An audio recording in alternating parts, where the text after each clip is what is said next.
A haunting children's rhyme echoed in the void. My mother, she did away with me. My father, he then consumed me. My sister, little Maria, she wept for me. Beneath the juniper tree, she laid my bones to rest. Then, a sterile, mechanical voice followed. Welcome to the Juniper Tree Story module. Module difficulty, 1 star.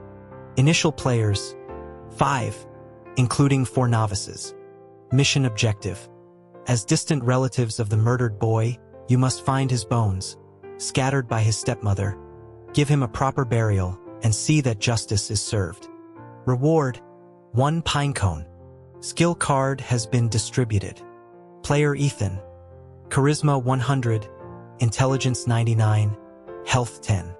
Note: health at 0 results in termination. Player Ethan is in a critically ill state.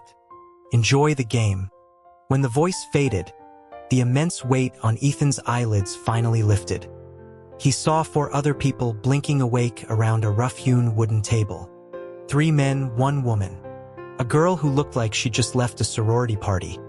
A heavy-set man, a stoic, handsome man, and another with a severe buzz cut. Ethan's brow furrowed as he surveyed their surroundings. The house was built of dark, weathered logs.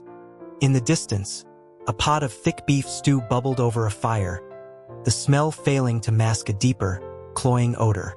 The decor was straight out of a grim fairy tale illustration, a rustic cabin from some forgotten corner of America. It was spacious, yet a profound sense of gloom hung in the air, thick with the scent of something metallic and damp earth, forcing a dry cough from Ethan's throat. On the table lay a piece of parchment. It read, "My dearest children, your auntie has gone out to buy you gifts. If you get hungry, feel free to have some of the delicious stew. Oh, and be good. Do not leave the cabin. Naughty children get eaten." The sorority girl was the first to snap, her voice shrill with panic. She asked if she was hallucinating, insisting she'd heard something about a game and that she hadn't signed up for anything. She threatened to call the police if they didn't let her go. The heavy-set man, his face a pasty white, stammered that he'd heard it too. He wondered aloud if it was one of those infinite flow horror games from novels, the kind you can never escape unless you win. At this, the girl began to sob, wailing that she wanted to go home and didn't want to die. The buzzcut man to Ethan's right slammed his hand on the table. He cursed, complaining about being stuck with 4 rookies, and told them to shut up. It was only a 1-star game, he grumbled. Not that hard if you had half a brain. Ethan looked across at the impassive man who hadn't said a word, then turned his attention to the buzzcut. He respectfully asked the man if he was the veteran player the system had mentioned. The man grunted in affirmation, seeming pleased by the recognition. Ethan put on a placating smile, asking if he could explain the situation to calm their nerves. The man, whose name was Rex, gave a curt explanation. He confirmed that they were in an infinite flow game with countless modules ranging from 1 to 10 stars. Accumulate 50 stars and you were free. Die here and you died for real. The only way out was to use your stats and skill cards to complete the mission. Rex's tone softened slightly as he scanned the 4 novices. He suggested they share what their skill cards were so they could cooperate. The heavy-set man, Barry, looked confused, asking what a skill card was. Rex smiled, explaining that it was a special ability each player possessed. Some had super strength, others super speed, and some had more powerful offensive or defensive capabilities. The sorority girl, Chloe, was amazed and asked how to view her skill. Rex's smile turned peculiar as he instructed her to close her eyes and concentrate until a card appeared in her mind. Barry did as he was told and reported that his skill was 5 minutes of invisibility. Rex nodded, commenting that it was a good skill for survival. Next, he asked Chloe, who, after a moment, said hers seemed to be flight. Rex's eyes glinted as he noted it would be useful for escaping. He then turned to the stoic man. The man was strikingly handsome, with broad shoulders and a sharp jawline that commanded attention even in his silence. He had been staring in Ethan's direction, seemingly lost in thought. When addressed, He merely shot Rex a cold glance and said nothing. Rex's jaw tightened, and he warned the man not to come crying for help when he was dying. The handsome man simply closed his eyes, dismissing him. Finally, Rex's gaze landed on Ethan. Ethan closed his eyes and focused. In the darkness, an ornate card materialized. Skill name: Call for a champion. Condition for use: clearly and accurately shout the phrase, "My one and only, save me." Skill details: non-offensive. Upon activation, the most powerful player in the current module will be instantly teleported to protect the user. Failure to comply results in electric shock. He opened his eyes to meet Rex's expectant look. Ethan mumbled that his skill was a heightened sense of smell. Rex seemed underwhelmed but conceded it might be useful for sniffing out the bones. He then asked about their intelligence stats, hoping for someone clever. Barry and Ethan claimed to be in their 60s, while Chloe said she was 70. Rex was disappointed, boasting that his was nearly 80, more than enough to guide them through. He asked if they had all heard the story of the juniper tree, and the three novices nodded. It was a brutal tale of a boy murdered by his stepmother, cooked into a stew for his father, and eventually resurrected as a bird to exact revenge. Rex tapped the table and began issuing orders. He said the one-star mission was simple: find the bones and bury them. According to the story, the bones were likely in the kitchen, in the stepmother's and father's stomachs, and buried by the sister, Maria. They would start with the cabin and the buried portion. Barry worriedly asked how they were supposed to get the bones from the parents. Rex waved it off, saying they could kill the father easily, but the stepmother was undoubtedly the module's boss, so they would deal with her last. He commanded them all to follow his lead and do exactly as he said, or they would be killed. Barry and Chloe nodded like obedient puppies. Ethan did too. The man's logic seemed sound. Rex, puffed up with his new authority, led them to the simmering pot. As they stood, they felt a sticky, wet sensation under their shoes. Ethan looked down. The floorboards were slick with blood, some old and soaked into the wood, some still fresh. This was the source of the metallic stench. Chloe muffled a scream, while Barry just shivered. Ethan closed his eyes, but a tickle in his throat became an unstoppable series of coughs that made his chest ache. He rubbed the spot, quickly dropping his hand when he saw the handsome man glance over. Rex, merely annoyed, strode to the pot and cursed. Ethan followed, and the handsome man moved to stand between them, his eyes fixed on the pot's contents. A child's head, boiled until the flesh was falling from the bone. The knowledge of what it was turned Ethan's stomach. Chloe and Barry stumbled away, retching. After fishing out the head, Rex began searching the stew with a ladle, pulling out splintered fragments of bone. Ethan found a bowl, and Rex rinsed the pieces off. The first set of bones was found. A system prompt confirmed their success. Rex seemed surprised at how easy it was and declared they would search the rest of the two-story cabin. He would take the second floor, and he asked who would join him. Barry and Chloe immediately volunteered. Rex then pointed to Ethan and the handsome man, telling them to search the first floor again. As the others went upstairs, a large hand closed around Ethan's wrist, the thumb tracing a familiar pattern against his skin. The touch made him flinch.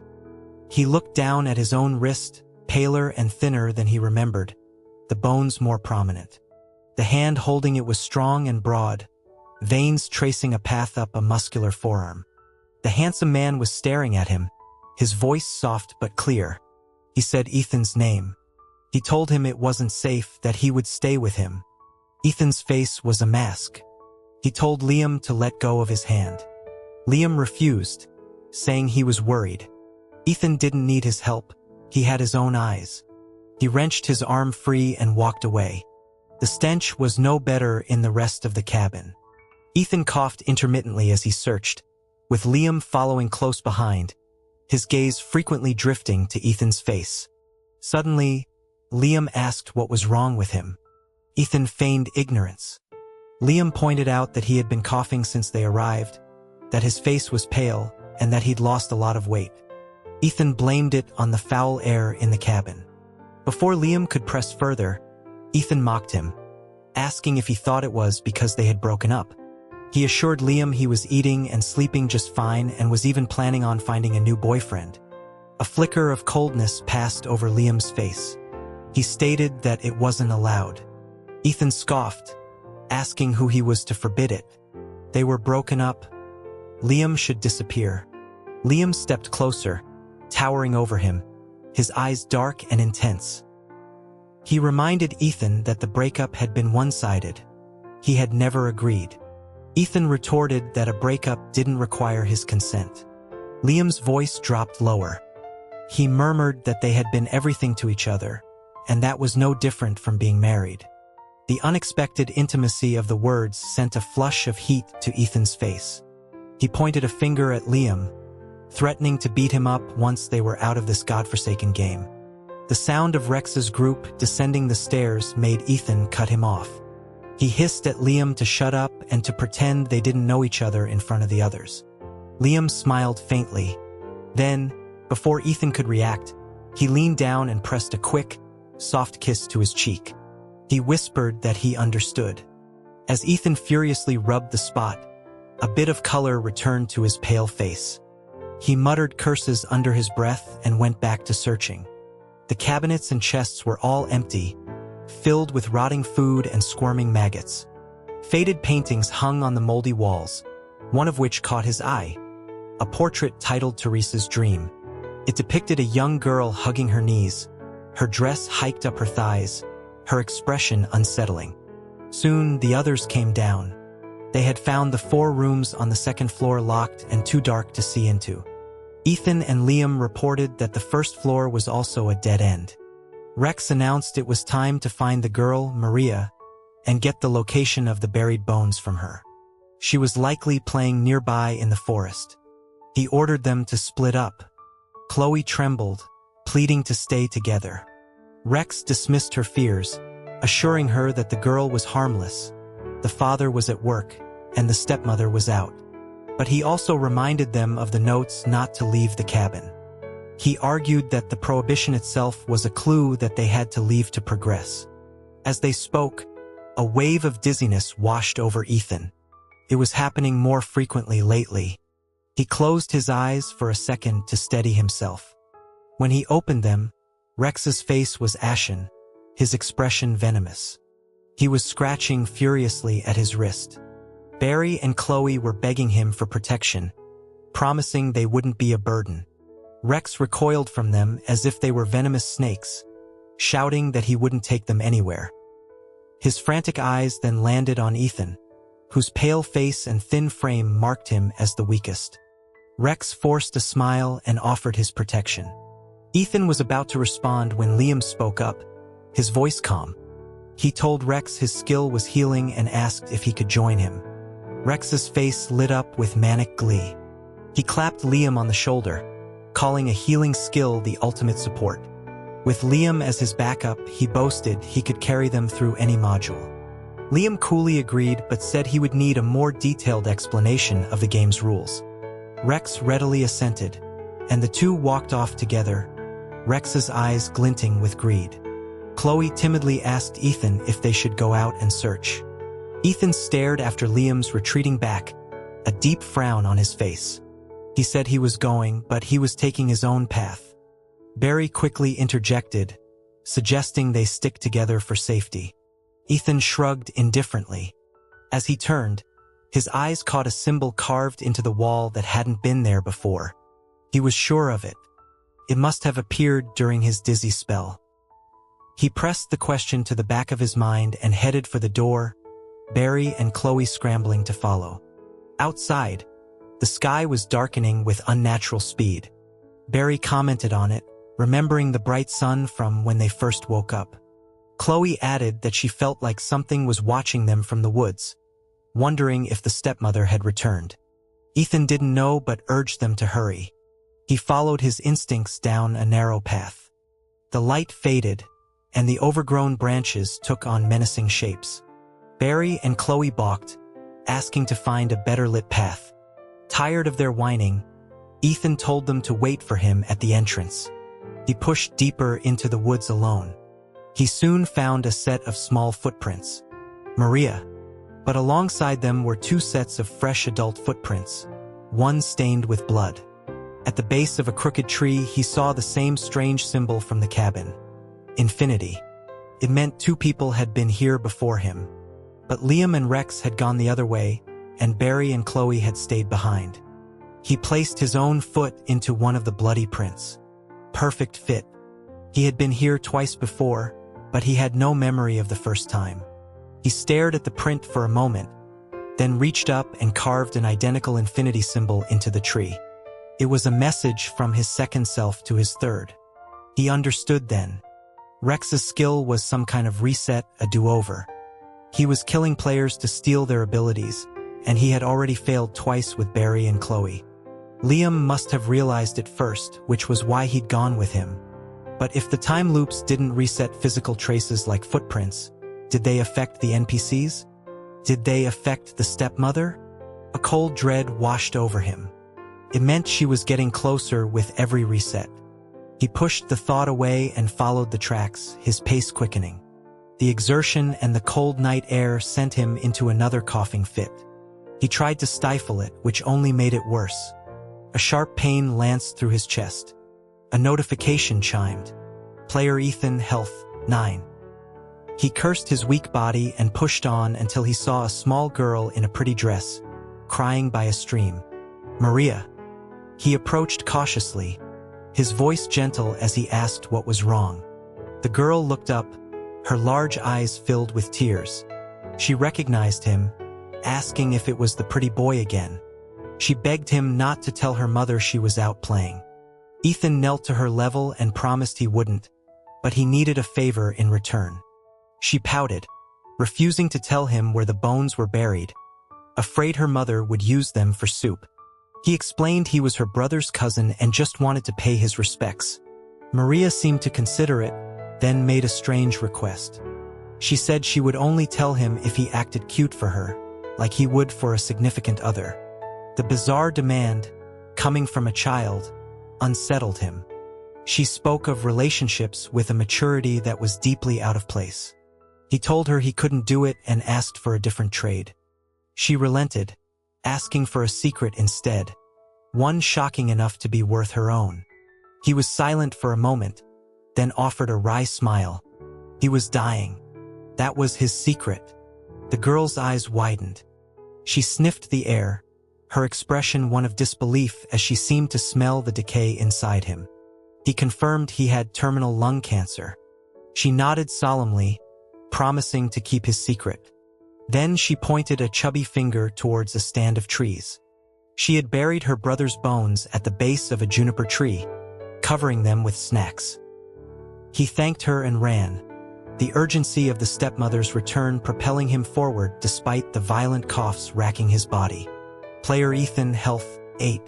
Player Ethan, health, 7. Suddenly, the ground began to tremble with the heavy thud of approaching footsteps. An immense figure was crashing through the trees towards him. He broke into a panic sprint, but a hand shot out and grabbed his arm, yanking him off balance. It was a woman's hand, with long nails caked with something brown. He looked up into a grotesque face, its features squeezed together, skin coated in white powder. A slash of crimson lipstick stretched nearly to her ears. In the dim light, he could see a small bone caught between her teeth. The stepmother. She cooed at him, chiding him for not staying in the cabin. She licked her teeth, her eyes filled with a greedy hunger, and wondered aloud where she should take the first bite. Her foul breath washed over him. His skill card was useless for escape. As she lunged, he kicked out, but it was like kicking a block of stone. The impact sent him sprawling. He scrambled to his feet and tried to shout the trigger phrase, but his mouth was full of dirt. He managed to dodge her next attack, twisting his arm painfully to break her grip, and ran for his life. Player Ethan, health, 6. He spat out dirt, trying to clear his mouth to use his skill, but he was choking, black spots dancing in his vision. Behind him, the stepmother cackled. She was on him in an instant, a massive force striking his back. He flew through the air and slammed into a tree, the impact feeling like it had shattered every organ in his body. He slid to the ground, coughing up blood, unable to stand. Player Ethan, health 5. Player Ethan, health 1. She sauntered over, her wrinkled finger tracing his cheek. She mused that his eyes would be delicious with cheese, his nose perfect when roasted golden brown. She asked if anyone had ever told him his mouth looked tasty. He managed to choke out through the pain and blood that his ex-boyfriend had, that he'd said it was very sweet. She giggled a horrifying, grating sound. She said it was a pity, because from now on, his mouth belonged to her belly. As she lunged, he finally got a clear breath. He screamed, "My one and only, save me." A tall figure materialized in front of him. Liam. Seeing Ethan covered in blood, his eyes narrowed into furious slits. He turned and swung at the stepmother. Ethan saw Liam's fist morph into solid steel. With a deafening clang, the punch connected, sending the stepmother flying. She crashed through several trees, the sound of her bones snapping echoing through the forest. But she got back up, her joints popping and clicking back into place. Ethan gasped for Liam to hit her again, but another wave of blood filled his mouth. Player Ethan, health dropping below 1. Imminent termination. The world dissolved into a high-pitched whine. Liam was suddenly kneeling beside him, wiping blood from his lips, calling his name. Ethan could only point weakly at the regenerating monster. Liam's voice was strained. He told Ethan he couldn't strike again. He explained that his skill required a second trigger, that Ethan had to call him his husband. The sheer audacity of it, at a time like this, shocked Ethan back from the brink of oblivion. Player Ethan, health temporarily restored to 1. He managed to raise a trembling middle finger. Liam caught it, pressing a kiss to the knuckle, his own lips shaking. He confessed he was just kidding, then spoke quickly. He had set a rewind point 10 minutes in the past. As soon as it activated, Ethan had to run straight back to the cabin. Ethan understood, nodding weakly. He grabbed Liam's collar, pulling him close, and told him he'd wait for him. Liam smiled, and the world dissolved in a flash of white light. He was back with Barry and Chloe, walking toward the forest. The agonizing pain was gone. He saw the twin infinity symbols on the crooked tree, and everything clicked into place. His health was at 9. He turned and screamed for them to run back to the cabin. He didn't wait for an explanation, just bolted. Confused but panicked by his urgency, they followed. A moment later, the ground behind them began to shake as the stepmother gave chase. They sprinted, a wave of primal terror at their heels, and burst back into the cabin, gasping for air. Player Ethan, health 7. He looked desperately down the path Liam had taken. There was no sign of him. His heart hammered against his ribs. Barry and Chloe saw the stepmother's approaching figure and shrieked for him to shut the door. Ethan's hand was clamped on the frame. Someone was still out there. Chloe screamed that they couldn't wait, that the stepmother was almost there. She lunged for the door, but Ethan blocked her. He turned, his usually languid expression replaced by a ferocious glare that made her recoil. He snarled that they were not closing it. Barry, his face slick with sweat, produced a knife from thin air, his voice pleading. He said they couldn't risk their lives for two strangers who were probably already dead. Ethan's gaze remained fixed on the empty path, his face deathly pale. Player Ethan, health 4. Liam wasn't a stranger. He was important. He was everything. Seeing his resolve, Chloe's eyes turned red with desperation. She and Barry exchanged a look and charged at him together, apologizing but insisting the door had to be closed. In front of him, the stepmother's leering face was now horrifyingly close. Behind him, two players were about to overpower him.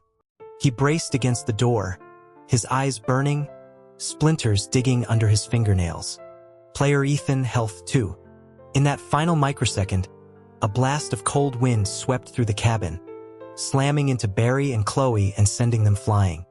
Rex's unconscious body appeared out of thin air and crashed beside them. The cabin door slammed shut. Ethan was pressed against it, a hand tilting his chin up. A shadow fell over him, and a soft, cool touch ghosted over his damp eyelids. A low voice murmured for him not to cry. All his senses rushed back in a dizzying wave. Player Ethan, health 5. He trembled, his breath catching in his throat. Liam chuckled softly. Ethan stared at him for 3 long seconds, then swung his hand and slapped him hard across the face. He snapped at him for crying, then told him to get lost, punctuating it with a glare that was more petulant than intimidating. Liam, unfazed by the slap, simply caught his hand and began rubbing it, a smile playing on his lips. The sharp rap of knuckles on the door silenced the room. The stepmother's cloying voice drifted through the wood. She had returned, she chirped, and she would be very angry if anyone was missing. She would eat them all one by one. She also added that she would be upset if they hadn't finished the stew she'd made for them. Ethan's eyes shot to the bubbling pot. He grabbed it and dumped the thick, horrifying contents down a floor drain. Clogged almost immediately. As if reading his mind, Liam produced a metal rod and cleared the blockage just as the stepmother kicked the door in. Ethan stood over the drain, blocking it from view, as Liam casually tossed the rod aside. The stepmother stomped in, her face a mask of greed that soured when she saw the empty pot. She shrieked in dismay that they had eaten it all. Ethan replied weakly that it was delicious. Her strange eyes landed on him. She thought he was still hiding in the forest. He calmly denied it, claiming he'd been inside the whole time. The stepmother's face stretched into a covetous grin. She said that was wonderful, and she hoped she would get the chance to taste his sweet mouth soon. The air beside Ethan grew cold. The stepmother announced it was time for them to rest. The rooms upstairs were available. Each could sleep too, except for the large one she shared with her family. She warned them that once a room was chosen, it could not be changed. Then she left to find Maria, muttering about her husband's displeasure. The tension broke. Barry and Chloe scrambled to their feet and apologized profusely to Ethan, explaining they didn't know he and the handsome man were acquainted. Ethan was too drained to be angry. He ignored them and went upstairs to choose a room. The previously locked doors were now open. All 3 available rooms were identical, down to the number of floorboards, all reeking of mildew. He reasoned that the choice itself must have consequences and randomly headed for the one furthest down the hall. Just as he reached it, Rex, his face grim and stripped of its earlier arrogance, rushed past him and slammed the door shut, claiming the room for himself. Liam steered a scowling Ethan into the middle room and closed the door behind them. A mechanical voice chimed in Ethan's head. Side quest triggered, Maria's secret. He turned to ask Liam if he had heard it too, but his mouth was suddenly covered. The kiss was fierce and desperate, pushing him back against the bed until his knees buckled and he fell onto the mattress. The brief separation allowed him to gasp for air, coughing, before glaring up at Liam, his lips swollen and damp. He accused him of being insane. Liam stood over him, his expression impossibly gentle as he brushed a thumb over Ethan's eye. He said he'd seen him about to cry and wanted to comfort him. Then his eyes narrowed slightly, a flicker of confusion crossing his features as he took in the faint flush on Ethan's pale cheeks. Ethan pushed him away, turning his head, but the red tips of his ears betrayed him. Liam reached for his ear, murmuring that he only wanted to annoy him. Ethan swatted his hand away.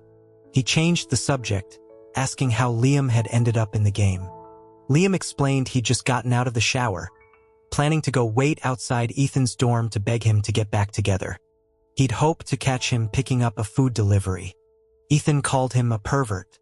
He, in turn, had been playing a video game in his room, cursed out his teammates, and then simply opened his eyes here. They concluded the selection was random. Liam confirmed that Rex had been telling the truth. Death in the game was real. He had persuaded Rex to give him his skill card in exchange for safe passage through the module. The sight of Rex's pale, terrified face after the reset was proof enough of Liam's persuasion. Ethan asked about Liam's stats. Charisma, intelligence, health, all 100. Of course. Ethan bit back a retort and asked about his skill card. Instead of answering, Liam held out his hand. It was long-fingered and strong. He asked if Ethan liked it. Memories of that hand on his skin made his ears burn hotter. He told him to get lost. Liam chuckled and flexed his fingers. The hand transformed into a thick, wooden branch, then into translucent water, then into a lick of flame that nearly singed Ethan's hair. Liam explained that he had only one card, 6 elements, which allowed him to control and transform into natural elements. Ethan just gave a cold, bitter "oh." The unfairness of it all stung. He, with his pathetic summoning skill, and Liam, a demigod. Liam's expression sobered. He held out his hand again, 2 skill cards materializing in his palm. He offered Ethan his own card and the reset card Rex had owned, so Ethan could protect himself. Ethan slapped his hand away. He didn't want to fight. He just wanted Liam to be there when he called. Liam insisted he take the reset card so he could set a save point if he sensed danger. Ethan refused again, his voice muffled. He was already dying. What good were skill cards? Liam's survival was all that mattered. Liam said nothing, but he didn't lower his hand. The silence stretched between them, broken only by the sound of Barry and Chloe arguing in the next room. Finally, with a frustrated sigh, Ethan snatched the reset card. It dissolved into his body. He now had 2. He asked Liam if he had heard the side quest announcement. Liam confirmed he had. They had chosen the right room. They began to search it, finding fine scratches and small dents inside the closet, as if a child had been trapped and beaten there.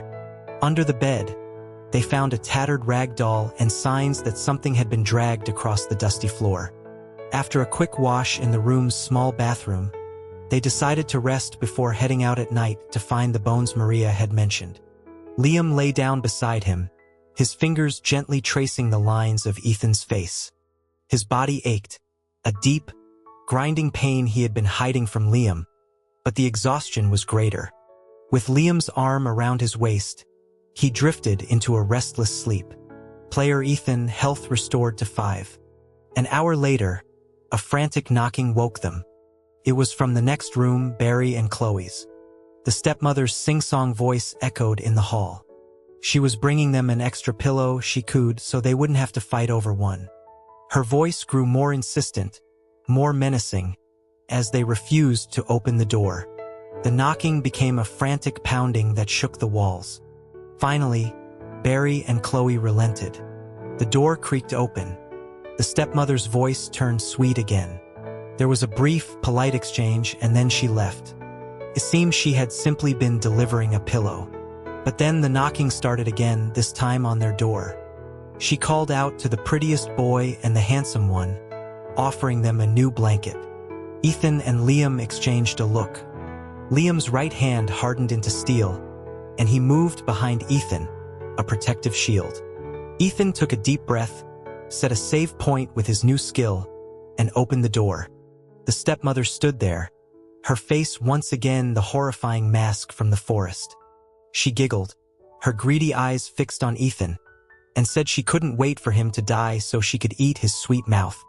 The air behind Ethan dropped 20 degrees. He ignored her taunt and curtly took the blanket. He slammed the door in her face as she shrieked insults from the hallway. He threw the blanket on the floor and climbed into bed. Liam followed, his body tense. He demanded to know what the stepmother meant about Ethan dying. Ethan feigned ignorance, claiming she was just threatening him. Liam's voice was cold as steel as he pressed, saying he didn't think that was it. Ethan, desperate to avoid the conversation, pleaded exhaustion. Liam let him go. He curled up in the bed, and Liam lay behind him, his hand tracing the sharp, unhealthy prominence of Ethan's ribs. His voice was a low rasp. "It was okay," he said. he would find a healing skill card for him. Ethan didn't answer. In the silence, they heard the stepmother's footsteps stop outside Rex's door. She called him the ugliest child and offered him a gift. Rex, likely thinking he was safe since the others were, opened the door. A blood-curdling scream tore through the cabin, followed by the wet, crunching sounds of chewing. The consequence of choosing the wrong room. A wave of cold fear washed over Ethan. If he had insisted on that room, it would be him or Liam being eaten alive. Liam held him tighter as he trembled, comforting him until the sickening sounds subsided. Rex wasn't dead, but he was grievously wounded, his pained gasps audible as he stumbled back into his room. Later, under the cover of darkness, Ethan and Liam snuck out to the forest. Barry and Chloe were too terrified to leave the cabin. The woods were even more menacing at night. Following Maria's directions, they found the juniper tree. Liam's hands, now metal shovels, made quick work of the earth, and soon they unearthed a small pile of bones. As Ethan carefully collected them, he felt a prickling sensation on his neck, the feeling of being watched. He finished his task, and as he stood up, Liam clamped a hand over his mouth, hissing for him to be quiet. Perched on a high branch of the juniper tree was a man-sized creature with the body of a bird. Its head swiveled with unnatural flexibility. It was the resurrected boy. As they tried to back away, the creature's head snapped around 180 degrees to face them, its eyes perfectly round and unervingly blank. In a blink, it was directly in front of Ethan, its feathers stained with blood. It didn't attack. It just stared. Ethan realized they were in a staring contest. They took a hesitant step back. The bird didn't move, but then Ethan's foot dislodged a small stone. The bird tilted its head, darted forward, picked up the stone in its beak, and offered it to him. It seemed to think they were playing fetch. Liam, catching on, threw another stone far into the woods. The bird let out a happy screech and flew after it. As soon as it was gone, they ran. They burst out of the forest, breathless. They now had the second set of bones. The next step was the parents. Liam reasoned that they would have to split up to deal with the father, who was leaving in the morning, and the stepmother. As they approached the cabin, they saw that the lights were on and the door was wide open. Rex stumbled out, one of his ears a bloody mess, his face a mask of terror. He screamed that the stepmother was dead. She was lying in the upstairs hallway, her eyes bulging, a torrent of blood pouring from her throat. The father was kneeling over her, wailing in supposed grief, though his face was suspiciously tearless.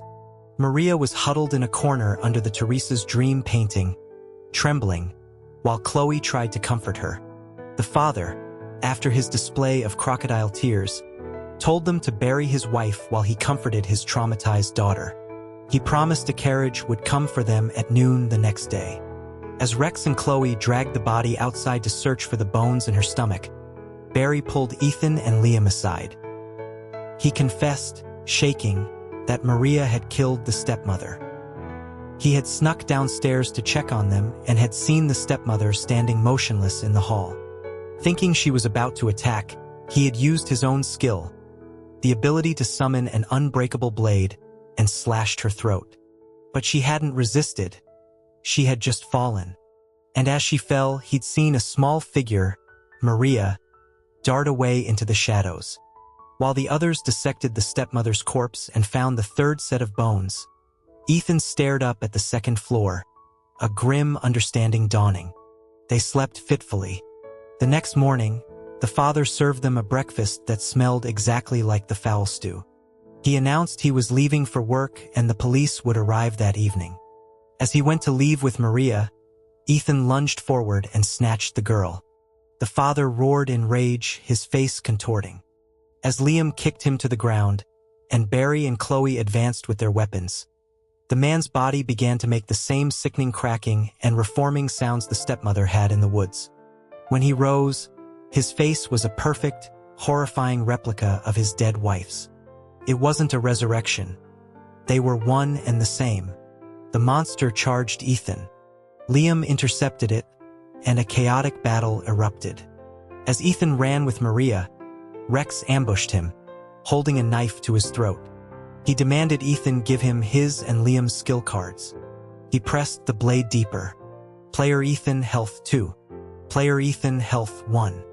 As the world began to fade again, Maria, who had been quiet in his arms, reached up a small, chubby hand and effortlessly pushed the blade away.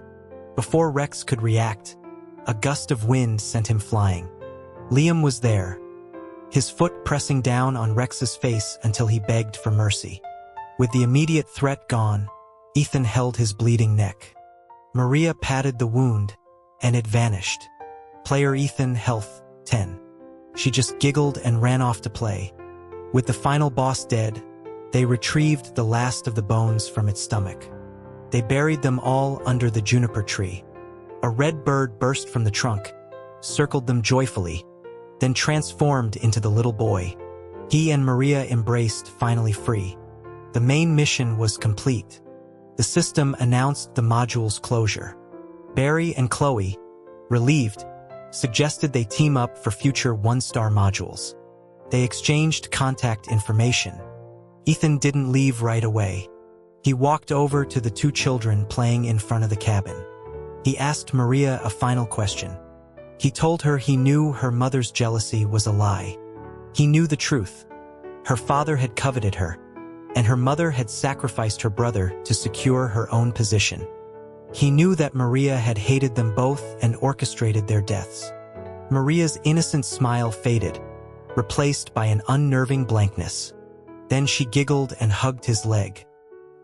He looked down at her and said solemnly that none of it was her fault. They were monsters, and she had done what she had to do to survive.